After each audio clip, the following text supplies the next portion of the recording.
Alors moi je pense que la diversité apporte pas mal.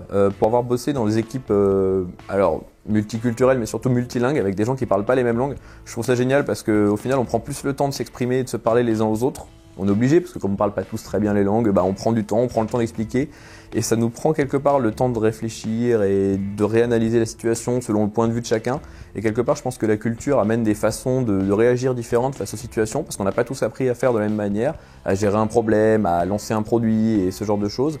Et je pense que c'est hyper bénéfique pour les entreprises d'avoir des gens vraiment d'une culture différente. Après, je parle pas de religion, tout ça, je parle vraiment juste d'origine et d'éducation différente. Donc je pense que la diversité dans une entreprise, c'est primordial, surtout maintenant avec la mondialisation, avec les échanges entre différentes cultures. Je pense que ça apporte un plus. C'est vraiment, on peut avoir des visions totalement différentes sur un même sujet, les confronter et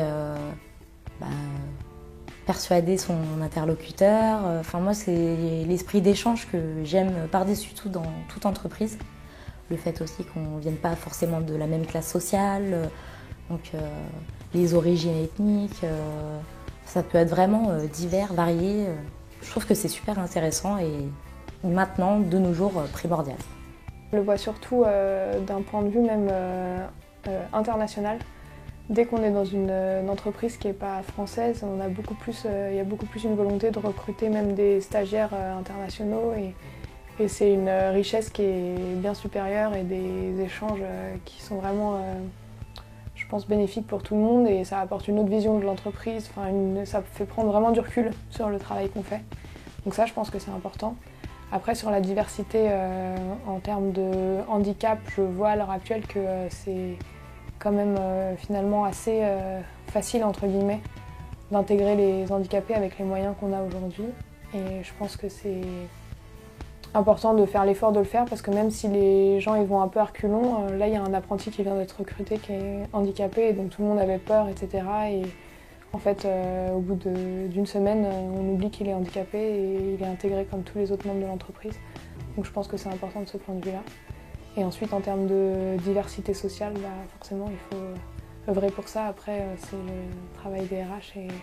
C'est beaucoup plus riche de parler avec des gens différents de soi et sur tous les plans. On a tous à apprendre des autres et quand on se retrouve avec des gens qui viennent tous du même milieu et qui ont tous la même histoire, on a vite fait de tourner en rond. C'est pas important, c'est primordial. C'est primordial. Déjà, on est dans un monde hyper connecté où on peut parler avec des gens. Aujourd'hui, là, je peux parler avec une de mes correspondantes qui est aux États-Unis ou celle qui est à Hong Kong. Donc, avoir des profils différents sur tous les continents ou non seulement sur tous les continents, mais aussi qui ont des cultures différentes, qui ont des profils différents, qui ont des choses à apporter différentes. C'est hyper enrichissant pour le développement d'une structure, même pour le développement personnel de chacun. Donc, l'histoire va vers cela et il faut un petit peu s'habituer. Je pense que c'est obligatoire. Notamment, même l'aspect commercial, je pense. Je veux dire, on a beau le nier, mais je veux dire, il y a beaucoup de communautarisme partout. Et quand je dis communautarisme, c'est pas forcément négatif, c'est vraiment du communautarisme positif. Je veux dire, en le sens où, soyons clairs, je veux dire, je sais pas moi, un Indien, un Chinois, un Africain aura plus d'affinité avec quelqu'un, je veux dire, de son ethnie. Je veux dire, c'est tout simple. On pourra évoquer des souvenirs, des plats communs, des expériences communes, peut-être d'origine. Je veux dire, ce sera beaucoup plus simple. Je veux dire, même la barrière de la langue. Je veux dire, c'est toujours plus sympa. On vit dans un monde de mondialisation de toute façon, donc du coup le caractère international il est inévitable pour n'importe quelle boîte. Et pour chaque justement entreprise, dès qu'elle a cette suffisance au niveau national, elle cherche directement à s'expatrier et à avoir justement une existence sur le plan international. Donc du coup, certes, moi j'encourage justement cette internationalisation de l'entreprise parce que ça peut être justement que bénéfique aussi, que ce soit au niveau financier ou au niveau aussi d'échange de modèles. Parce qu'un modèle qui peut être réussi aux États-Unis peut très bien faire aussi son cas ici en France, et ainsi de suite. Et même justement, le but le plus important, c'est de faire promouvoir le modèle français, des entreprises plutôt françaises, sur le plan international et dans le monde entier. Ouais, c'est super, super. Après, moi, c'est plus par conviction, parce que je sais que j'aime bien voyager, j'aime bien voir ailleurs, j'aime bien visiter. Donc pour moi, ce serait une aubaine, personnellement.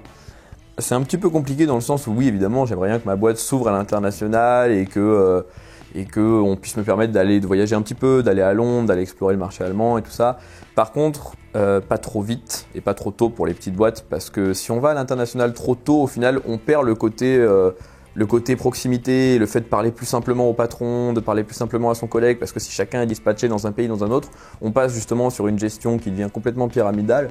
Et du coup, ça va devenir super compliqué de gérer tout le monde, de parler à monsieur qui est à Munich parce que c'est lui qui s'occupe de l'argent de la boîte qui est à Paris, etc. Donc, ça devient compliqué. Donc oui, pour l'expansion à l'international, mais à prendre avec des pincettes et à faire vraiment, quand la boîte est prête, un pays par un pays, quoi.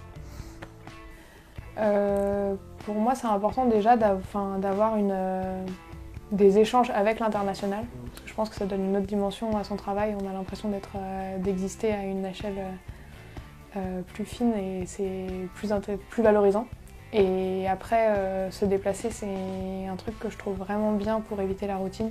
Je le fais à l'heure actuelle, je pars pas à l'international, enfin je vais partir un petit peu, mais même ne serait-ce que partir en déplacement en France et pas toujours être dans son bureau et assis à la même place toute l'année, ça permet de vraiment se casser la routine, de voir des nouvelles têtes, de voir des nouvelles personnes, de voir des nouveaux endroits, des nouvelles villes.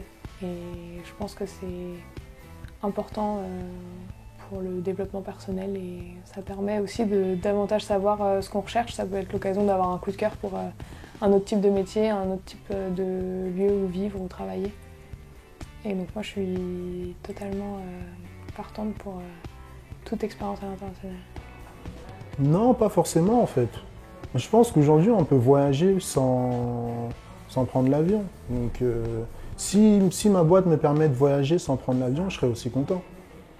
Parce qu'on a l'opportunité d'avoir des personnes qui, en plus étant à Paris, capitale mondiale du tourisme, on a la possibilité de rencontrer plein de gens d'ailleurs. Mais si ma boîte me permet de rencontrer ces gens-là ici, donc dans notre structure, ou dans leur structure, ça m'intéresserait autant que de voyager et aller à l'autre bout du monde, quoi. La diversité, sur tout point de vue, elle peut être que favorable, même au-delà du cadre de l'entreprise. En particulier, ça permet de garder une certaine ouverture d'esprit qui est, je pense, extrêmement importante dans la vie professionnelle. Et puis, ça permet aussi de garder de certaines valeurs au sein de l'entreprise, de tolérance, de respect. Et toutes ces valeurs, elles sont en adéquation avec le XXIe siècle, où c'est un siècle qui prône toutes ces valeurs de tolérance en particulier. Et l'ouverture internationale ne peut que renforcer en fait l'ouverture d'esprit, la mixité sociale et cette diversité.